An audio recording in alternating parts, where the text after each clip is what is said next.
حضرت سلمہ سے نکاح ہوا۔ حضرت سلمہ کا قصہ جب پڑھو گی، ایمان لانے کا اور ہجرت کرنے کا تو پتہ چلے گا سلمہ ان کے بیٹا کا نام تھا، اور سلمہ بیوی کا نام تھا، ابو سلمہ شوہر کا نام تھا۔ تینوں تین جگہ جب ہجرت کر کے چلے تو تینوں بکھر گئے۔ کیسے بکھر گئے؟ جب تھوڑا دور چلے ابو سلمہ اپنی بیوی کو بچے کو لے کر کے اونٹ پر سوار ہوئے تو سلمہ کے گارجین گھر والے آ گئے، تم جا سکتے ہو، میری بیٹی کو نہیں لے جا سکتے۔ اب بیٹی کو لا کر کے باندھ دیا گھر میں کہ ہماری بیٹی ہے، تم جا نہیں سکتی ہے مدینہ۔ اچھا، حضرت ابو سلمہ رضی اللہ عنہ کا خاندان والا فوراً ان کے گھر پہنچ گیا، تم اپنی بیٹی کو رکھ سکتے ہو لیکن میرے پوتا کو سلمہ کو کیا کیا؟ وہ چھین کر کے گھر لے گئے۔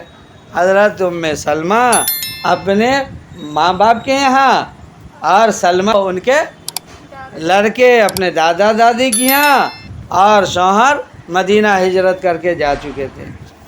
حضرت سلمہ کو اپنے شوہر سے بہت محبت تھی، اتنی محبت تھی کہ حضرت سلمہ فرماتی ہیں کہ میں اپنے پوری دنیا کے انسانوں میں، یعنی جو بھی وہاں پر موجود تھے، ان میں اپنے شوہر سے بہتر کسی کو نہیں دیکھتی۔ 1 سال تک حضرت سلمہ اپنے ماں باپ کے گھر سے باہر، جیسے یہاں پر جب جا کر کے، اور وہ روتی رہتی تھی، دن بھر روتی رہتی تھی۔ سال جب پورا تو قبیلہ کا ایک دوسرا آدمی سب تھا، سب کو ترس آیا کہ تم کو اس بیچاری غریبنی پر ترس نہیں آتا کہ تو روزانہ آ کر کے روتی ہے، اس کی صحت دیکھو، اس کا بچہ کہاں پھنسا ہوا ہے، اس کا شوہر کہاں پھنسا ہوا ہے، اس کو تم لے کر کے کیا کر رہے ہو، اس طرح مرگی جاہی بنا کر کے، بیمار کر کے، سب کو چھوڑو۔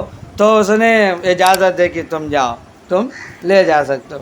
شاید حضرت عثمان بن طلحہ ہیں جو ان کو لے کر کے، انہوں نے دیکھا تھا کہ یہ سلمہ جا رہی ہیں، تو پھر ان کے ددیال والا حضرت سلمہ کو بھی ساتھ کر دیا کہ لے جاؤ تم اپنا، اب جاؤ چھوڑو، تو بچہ کو بھی دے دیا۔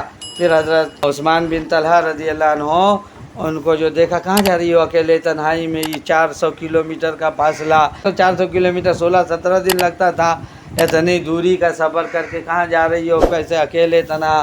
تو کہا کیسے ایسے ہم شوہر کے پاس جا رہے تھے۔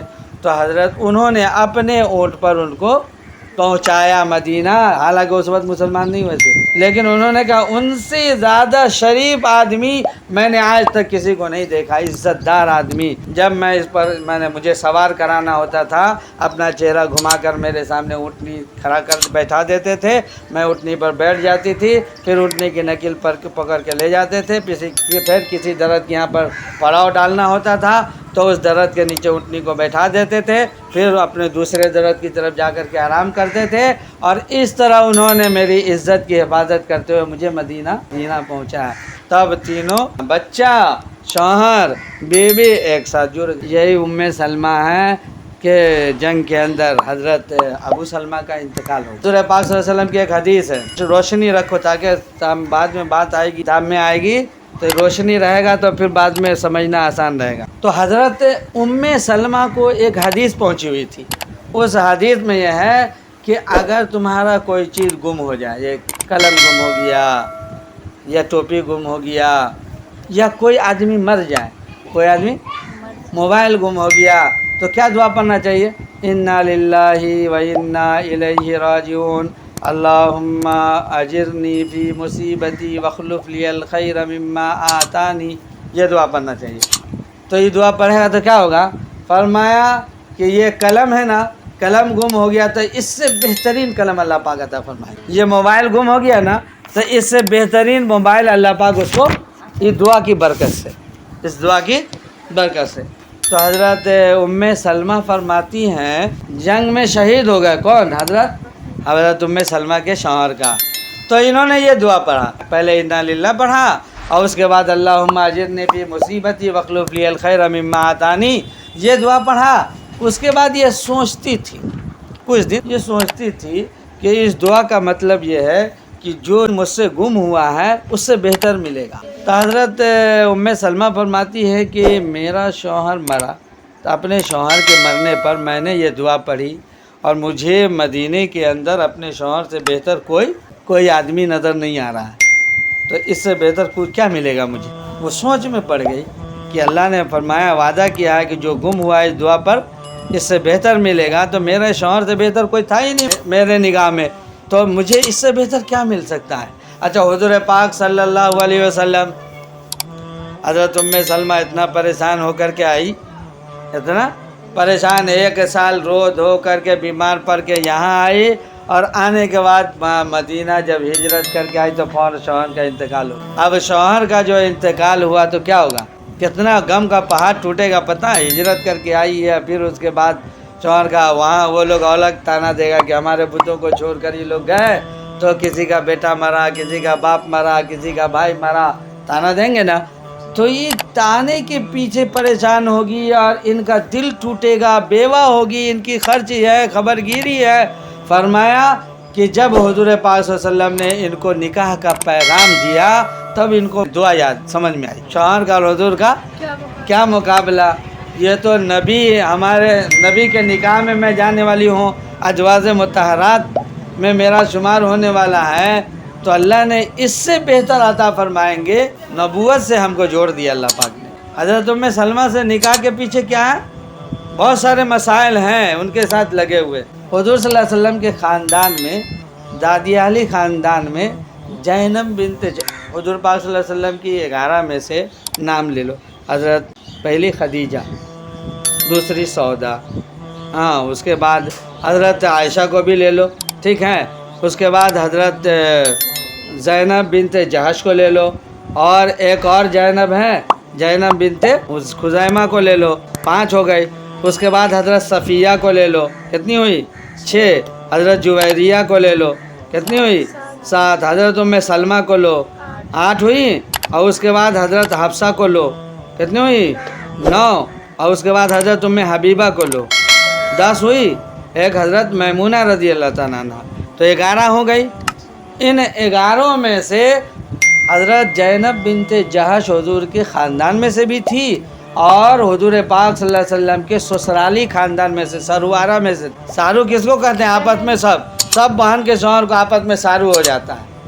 5 بہن اگر تم ہو تو 5 بہن کا شوہر کیا ہو جائے گا؟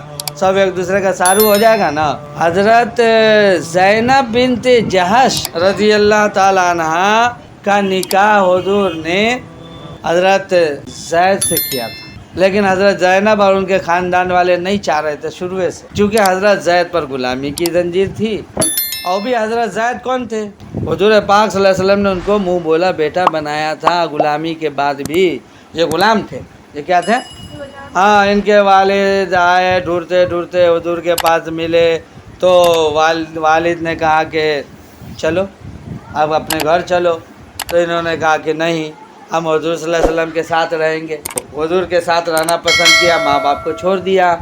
تو کہا کہ ارے حضور نے فرمایا جانا چاہتے تو ان کو آزاد کرتے ہیں، لے جاؤ، تم ہمارا اولاد ہے۔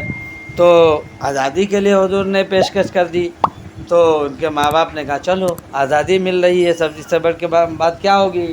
تو انہوں نے کہا کہ مجھے غلامی کی زنجیر بہت پسند ہے، حضور کے اخلاق کو دیکھا تھا، اخلاق، عادات، رہن سہن، سب چیز کو دیکھا تھا۔ تو حضور پاک صلی اللہ علیہ وسلم نے جب اس نے اپنے باپ کو ٹھکرا دیا، حضور کو ایک انتخاب کیا، تو اس زید کا ہاتھ پکڑ کے خانہ کعبہ میں لے کے گئے اور کہا آج سے یہ میرا بیٹا ہے، میں اس کا باپ ہوں۔ اب سب آدمی کے درمیان مشہور ہو گیا کہ محمد اور زید کون ہے؟ باپ بیٹا ہیں۔ یہ بات ہو گئی، وہی بات چلی گئی۔ اب پھر اس کے بعد اللہ پاک نے متنبع فرمایا کہ ما کان محمد ابا احد من رجالکم ولکن رسول اللہ وخاتم النبیین۔ یہ آیت اللہ پاک نے اتاری کہ تم میں سے کسی کا حقیقی باپ نہیں ہے محمد، کہ بچے کو تو پہلے اٹھا لیا تھا نا اللہ پاک نے، لڑکوں کو، تو فرمایا کہ تم میں سے کسی کا حقیقی باپ نہیں ہے جس کی وجہ سے تم محمد پر طعن و تشنیع کر سکو، ولیکن رسول اللہ وخاتم النبیین، لیکن وہ تو اللہ کے رسول اور خاتم النبیین ہیں۔ تو بہرحال زید سے نکاح حضرت زینب بنت جہش حضور نے کوشش کی، تو یہ غلامی چونکہ ان پر تھا، داغ لگا ہوا تھا، اور زینب بنت جہش ان کے اوپر آزادی کی تھی اور حیثیت والے تھے، پیسہ وغیرہ، مال دولت سب کچھ تھا، لہذا پیسے حیثیت والے کے بیچ میں شادی کرنا چاہ رہے تھے، پھر بھی حضور بار بار اصرار کر رہے تھے، حضور بار بار اصرار کر رہے تھے۔ کسی طرح حضرت زید سے ان کا نکاح کرا دیا، نکاح کرا دیا، لیکن یہ آزاد مزاج کی تھی حضرت زینب بنت جہش، اور آزاد گھرانے کی تھی، پیسے والے کے گھر کی تھی، مال والے کے گھر کی تھی، سب کچھ سہولت سے دیکھا تھا، اس لیے حضرت زید کو انہوں نے کیا کیا، اتنا اہمیت نہیں دیا۔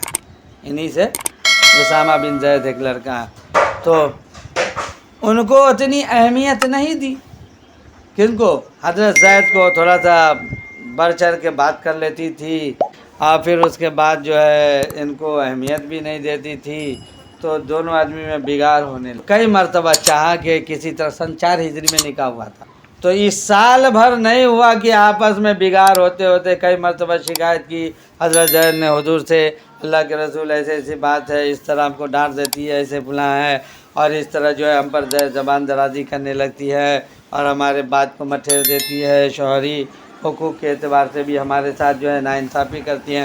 تو اس طرح کی شکوہ شکایت کیا نا، حضور یہ صبر دلاتے رہے، تھوڑا برداشت کرو، روک کے رکھو، نہیں بھا، حضرت زید نے طلاق دے دیا۔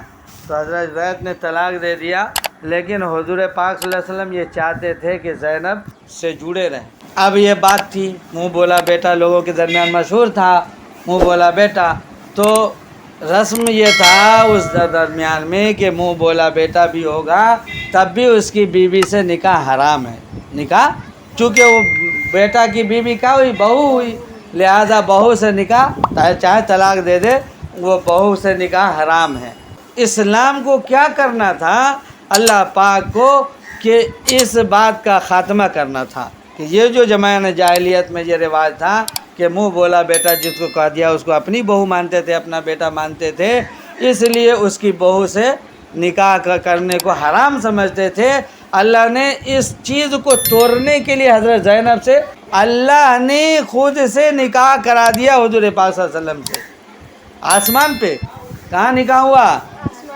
ہاں، حضور پاک، ایک روایت میں آتا ہے کہ حضور پاک صلی اللہ علیہ وسلم نے حضرت زینب کو اپنی طرف سے پیغام بھیجا، حضرت زینب نے استخارہ کیا، تو استخارہ جو کیا اللہ کی طرف کہ میں اللہ سے مشورہ کر کے بتاتی ہوں، تو اللہ سے جو مشورہ کیا استخارہ، تو اللہ نے مشورے کے ساتھ ساتھ وہیں پر فرشتوں کو بلا کے نکاح بنا دیا، نکاح، ہاں، اللہ نے لکھا ہے قرآن میں، کیا ہے، اذا قضا زید وطرا زوجناکہا، کہ جب زید نے کو طلاق دیا تو ہم نے ان سے آپ کا نکاح کر دیا، زوجناکہا یعنی ان سے آپ کا نکاح میں نے کر دیا، اللہ نے کر دیا۔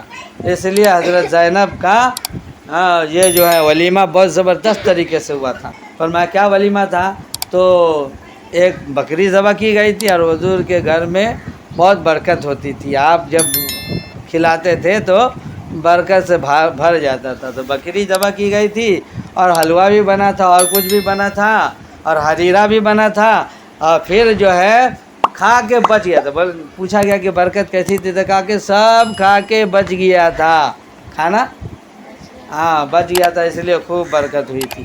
تو حضرت زینب سے نکاح کی کیا تھی کہ ایک حضرت زینب اکیلے پڑ جاتی، غلام کی داغ ان کے اوپر تھا، اور حضرت زینب سے نکاح کا مسئلہ بڑا سخت تھا، اس لیے حضرت زینب سے دوسرا کون نکاح کرتا، اس لیے حضور پاک صلی اللہ علیہ وسلم نے اسے اللہ نے خود کروا دیا، تاکہ یہ اس کا سد باب ہو کہ منہ بولا بیٹا کوئی بیٹا نہیں ہے۔ اس لیے اللہ نے یہ آیت بھی اتاری، ما کان محمد ابا احد من رجالکم، کہ محمد تم مردوں میں سے کسی کا باپ نہیں ہے، ولیکن رسول اللہ، باپ نہیں ہے، لہذا اس کی بیوی اس کے لیے بہو نہیں ہوگی حقیقی۔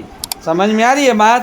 اسی طرح سے دیکھ لو جتنی شادیاں ہوئی ہیں حضور پاک صلی اللہ علیہ وسلم کی، ان ساری شادیوں میں سب بیوہ، صرف ایک کون ہے، عائشہ رضی اللہ تعالیٰ عنہ، وہ کنواری تھی، باقی سب بیوہ تھی، اور 53 سال کی عمر تک، 25 سے لے کے 53 کی عمر تک حضرت خدیجہ کے ساتھ گزارا، 4-5 سال اور حضرت سودا کے ساتھ گزارا. حضرت سودا کے نکاح میں رہتے ہوئے بھی دوسری بیویوں سے شادی نہیں کیا. یعنی 55 یہ جو آیا ہے دور یہاں کا، یعنی مکہ میں رہتے ہوئے یہاں کا جو دور آیا ہے مدینہ کا، اس میں آپ نے حکمتاً بہت ساری شادیاں کی تھی، بہت ساری شادیاں کی تھی، جس میں ان شادیوں میں سے 11 شادی تو کیا، لیکن بیک وقت کتنی بیویاں ہمیشہ ساتھ میں رہتی؟ 9 بیویاں رہتی تھیں اور 2 باندیاں. ایک باندی کا نام ماریہ قبطیہ ہے تو دوسری باندی ریحانہ تھی. ابھی بتائیں، ابھی حساب کر کے بتائیں کہ بعض روایتوں میں یہ آیا ہے کہ جنت کے اعتبار سے 40 مردوں کی طاقت حضور پاک صلی اللہ علیہ وسلم کو اللہ پاک نے دی تھی. تو جنت کا 40 مرد، دنیا کا کتنا؟ 4000 مرد. 100 مرد کے مقابلے میں 1 مرد، جنت کا 1 مرد ہوگا، دنیا کا 100 مرد، تو کتنا مرد ہوا؟ 4000 مرد.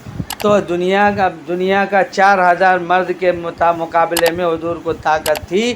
جن حضور کو اتنی طاقت تھی انہوں نے 9 یا 11 بیویوں پر اکتفا کیا، وہ بھی 4-5 سال کا آخری دور، اور وہ بھی ہر نکاح کسی نہ کسی حکمت سے ملحوظ تھا، کوئی نہ کوئی حکمت چھپی ہوئی تھی. اور بھی بیوہ عورتوں سے جن کے پاس پہلے سے بچے تھے اور جنہوں نے پہلے سے بیوگی کی زندگی گزار چکے تھے، ایسے. اچھا، حضرت حفصہ سے شادی ہوئی، حضرت عمر کی بیٹی. اب حضرت عمر حضور کے ساتھی، حضور کے اوپر ایمان لانے والے، حضور پاک صلی اللہ علیہ وسلم کے بہت بہترین. حضرت ابو بکر کے بعد سب سے بڑا مقام کن کا؟ حضرت عمر کا. اب جب حضرت حفصہ بیوہ ہوئیں تو حضرت عمر کا دل ٹوٹ گیا. اب اس ٹوٹنے کی وجہ سے حضرت عمر نے اپنی بیٹی کو حضرت عثمان پہ پیش کیا کہ آپ میری بیٹی سے نکاح کر لیجئے. حضرت علی پہ بھی پیش کیا، آپ میری بیٹی سے. لیکن حضرت عثمان اور علی کو پتہ تھا کہ حضور کا پیغام آنے والا ہے، لہذا حضرت علی نے بھی کچھ نہیں کہا اور حضرت عثمان نے بھی کچھ نہیں کہا. پھر حضرت عمر کو پتہ چلا کہ حضور پاک صلی اللہ علیہ وسلم کا پیغام آیا تو حضرت عمر خوشی سے جھوم اٹھے. اب نبی ملنے والا ہو جس کو داماد، اس سے بڑھ کے اور اس کو کیا خوشی ہو سکتی. اس لیے تو بیٹی کو بہت ڈانٹا کرتے تھے. ایک مرتبہ آیا نا کہ خبر دینے گیا تھا، وہ جو باری لگائے ہوئے تھے حدیث گزری ہے نا، ہاں، بیویوں کو طلاق دے دیا، خبر دیا، بھاگے ہوئے پہلے اپنی بیٹی کے پاس پہنچے. تم کو سمجھایا نہیں تھا کہ حضور سے کوئی مطالبہ نہیں کرنا؟ کیا تم کو حضور نے طلاق دے دیا؟ سب سے پہلا جملہ یہی. یعنی ان کی تمنا میں یہ تھی کہ میرا داماد بن کے رہے حضور، حضور میرے داماد. اب اتنا بڑا داماد والا خوش قسمت آدمی کہاں سے مل سکتا ہے؟ پوری دنیا کا انسان بھی سوچے کہ میں نبی کو داماد بنا لوں، کہاں ہو سکتا ہے؟ یہ خوش قسمتی کس کو مل سکتی ہے؟ تو حضرت عمر کی دلجوئی کے لیے، عمر جیسے اسلام کو کیا کرنے کے لیے، مضبوط کرنے کے لیے کیا کیا؟ حفصہ سے شادی کیا. اس لیے حضور نے کہا کہ اللہ نے عمر کے ذریعے سے اسلام کو قوت دی ہے. عمر کے ذریعے سے اسلام کو قوت. ہاں، حضرت عمر جس دن اسلام لائے اس دن تلوار بغل میں لٹکایا اور اس کے بعد حضور سے کہا کہ اب چھپ کے نماز نہیں ہوگی. دار ارقم میں چھپ کے نماز پڑھتے تھے نا، پر میں اب چھپ کے نماز نہیں ہوگی، اب مار پیٹ کے ساتھ نماز ہوگی، خانہ کعبہ میں اب نماز ہوگی. گئے اور لڑائی خوب لڑی اور کشتی بھی لڑتے تھے حضرت عمر. اس لیے حضور نے فرمایا کہ عمر کے ذریعے سے اللہ پاک نے اسلام کو کیا دیا؟ طاقت دیا، مضبوطی دی عمر کے ذریعے سے. اور حضرت عمر جب ہجرت کرنے جا رہے تھے تو اعلان کیا مکہ کے اندر، کسی کو اپنی بیوی کو بیوہ کرنا ہو، بچے کو یتیم کرنا ہو، عمر سے مقابلہ کرنے کے لیے آ جائے میدان میں. عمر جا رہا ہے ہجرت کر کے. صحابہ کرام ہجرت کر کے جاتے تھے نا تو ڈر سے چھپا کر کے نکلتے تھے، چھپا کر. ہاں، یہ زمانہ تھا، دور تھا، صحابہ کو تکلیفیں دیا کرتے تھے، راستے سے واپس لاتے تھے، گھیر کے لاتے تھے. حبشہ گئے تو وہاں سے پکڑ کے لانے کے لیے وہاں پہنچ گئے کہ ہمارا بیوقوف آدمی سب آپ کے یہاں پہنچ گیا، اس کو ہمارے حوالے کر دیجئے. سمجھ میں آئی بات؟ تو ایسا انسان جس نے اسلام کی مدد کی، اس کو دلاسا دلانا مقصود تھا، اس کی بیٹی کو سہارا دینا مقصود تھا. اس لیے آپ نے کیا کیا؟ حضرت حفصہ سے نکاح کیا. کوئی بھی نکاح حکمت سے خالی سمجھ میں آ رہا ہے؟ ایک بھی نکاح آپ کا حکمت سے خالی نہیں ہے. تو حضور پاک صلی اللہ علیہ وسلم یہی بات 2 حدیثیں یہاں پر آئے گی، اس کے بعد پھر بعد میں بات کریں گے۔ تو حضور پاک صلی اللہ علیہ وسلم 9 بیویاں ہمیشہ ساتھ رہتی تھی، اس کو دیا ہے۔ تو اسی میں ایک جملہ آئے گا جس میں یہ ہے کہ آدمی کئی مرتبہ غسل کرے۔ اگر بیوی سے ملے 2 مرتبہ ملتا ہے تو 2 مرتبہ غسل کرے، کہا نہیں 1 مرتبہ بھی جائز ہے، 2 مرتبہ بھی جائز ہے، جائز 1 مرتبہ بھی ہے۔ تو حضور پاک صلی اللہ علیہ وسلم کا واقعہ ہے کہ آپ کے پاس 9 بیویاں تھیں، ایک رات 9 بیویوں سے ملے اور 9 مرتبہ، ایک حدیث میں آتا ہے 9 مرتبہ غسل کیا، اور ایک حدیث میں آتا ہے کہ آپ نے ایک ہی مرتبہ غسل کیا، آپ نے ایک ہی مرتبہ غسل کیا۔ تو اسی کو باب قائم کیا کہ ایک ہی مرتبہ غسل کرنے سے کافی ہے یا 9 مرتبہ، یا مرتبہ جو ہوتا ہے۔ اسی میں ایک آدمی، ایک راوی آئے گا جو حضرت بیان کریں گے کہ حضور کی 11 بیویاں تھیں، تو 11 کے پاس گئے تھے۔ تو اس میں بعد میں دوسرا راوی کہیں گے کہ حضور کے پاس کبھی بھی 11 بیویاں ایک ساتھ نہیں رہی ہیں، بلکہ 9 بیویاں۔ باب اذا جامع ثم عاد، یہ باب اس کے بیان میں جو اپنی بیوی سے ملے پھر دوبارہ ملے۔ ومن دار علی نسائی فی غسل واحد، اور جو میں نے چکر لگایا اپنی بیویوں پر ایک غسل میں، یعنی کہ چند مرتبہ ساری بیویوں سے ملنے کے بعد ایک ہی غسل کرے۔ ابھی قال حدثنا محمد بن بشار قال حدثنا ابن ابی عدی ویحییٰ ابن سعید عن شعبۃ عن ابراہیم ابن محمد ابن المنتشر عن ابی قال ذکرتہ لعائشہ، ایک حدیث بیان کی حضرت عائشہ صدیقہ رضی اللہ تعالیٰ عنہ کو، فقالت یرحم اللہ ابا عبد الرحمن، یہ عبداللہ ابن عمر کی کنیت ہے کہ اللہ تعالیٰ رحم فرماوے عبد الرحمن پر، کہ کنت اطیب رسول اللہ صلی اللہ علیہ وسلم، کہ میں آپ کو غسل کرنے سے پہلے خوشبو لگاتی تھی، فیطوف علی نسائی، پھر آپ اپنی ساری عورتوں پر طواف کرتے تھے، یعنی آپ سب کے پاس جاتے تھے، ثم یصبح محرما، پھر آپ صبح کو غسل کر کے محرم احرام کرتے تھے، وینضح طیبا، اور آپ کے بدن سے خوشبو آتی تھی۔ یعنی اگر آپ بار بار غسل کرتے، 9 مرتبہ غسل کرتے تو خوشبو ختم ہو جاتی، خوشبو آ رہی تھی، اس کا مطلب آپ نے ایک ہی مرتبہ غسل کیا۔ وابی قال حدثنا محمد بن بشار قال حدثنا معاذ بن ہشام قال حدثني ابي عن قتادة قال حدثنا انس بن مالك قال كان النبي صلی اللہ علیہ وسلم يدور على نسائه في ساعة واحدة، کہ حضور پاک صلی اللہ علیہ وسلم اپنی ساری بیویوں کے پاس گئے ایک ہی رات میں، وَهُنَّ 11، کہ وہ کتنی تھی؟ 11 بیویاں تھیں۔ قال قلت لانس، یہ راوی کہتے ہیں کہ میں نے انس رضی اللہ عنہ سے کہا، اوا کان یطیقہ، کیا حضور پاک صلی اللہ علیہ وسلم ایک رات میں سب سے ملنے کی طاقت رکھتے تھے؟ قال کنا نتحدث انہ اوتی قوت 30، اس روایت میں 30، دوسری روایت میں 40 بھی ہے، کہ حضور پاک صلی اللہ علیہ وسلم، ہم لوگ حدیث بیان کرتے تھے، یعنی آپس میں تذکرہ کرتے تھے کہ حضور پاک صلی اللہ علیہ وسلم کو 30 مردوں کی طاقت دی گئی تھی، 30، یہاں 30، دوسرے میں 40 کا لفظ آئے گا۔